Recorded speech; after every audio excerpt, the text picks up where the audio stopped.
What do you do on a daily basis to keep yourself focused and knowing where you're going?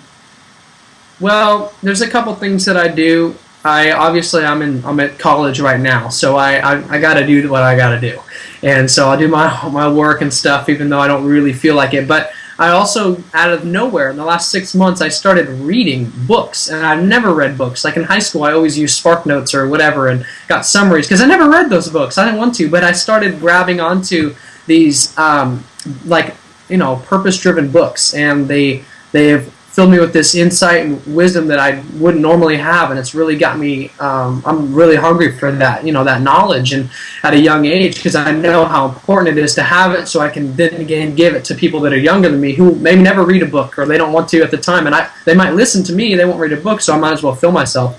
So that's one thing, and then another thing is the biggest thing. It would be getting in God's Word every day and seeking Him, because whether anybody believes or not, I'm believing it. But He created me for a purpose, and if I want to find out what my purpose is, I can't look within myself. I have to look who created me, and I can't ask other people. I have to ask who created me. And so every time I get into His Word, He begins to slowly tell me who I really am, and that fills me with that identity. And other people may have their own version of how they figure out their identity, and and I'm totally for it. But just for me, that's the biggest thing for me, to keep myself focused. And then lastly would be obviously listening to motivational speakers on a fairly daily basis. And whether I'm cooking breakfast and I have it on my speakers on my iPhone, just filling myself up with the positive and keeping positive friends near me as opposed to cutting away the negative. That would I'd say keep me focused right there, right there. That's awesome. That as you progress in your focus, that you've had to eliminate some friends.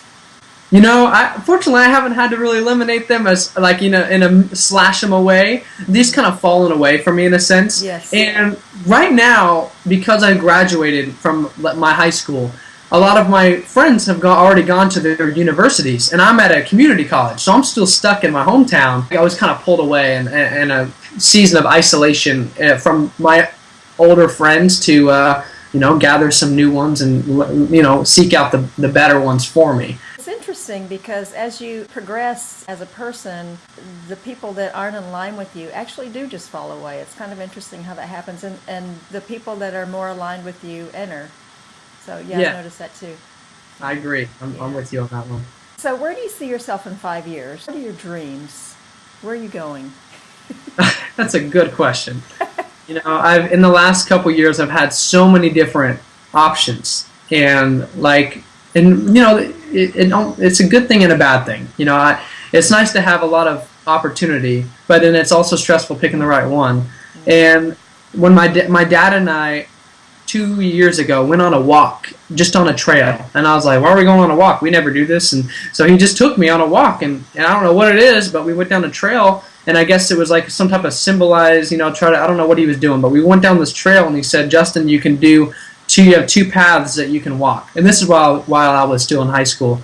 He said you can either go down the university route, and just write down the system, or you can go down and I'll pay.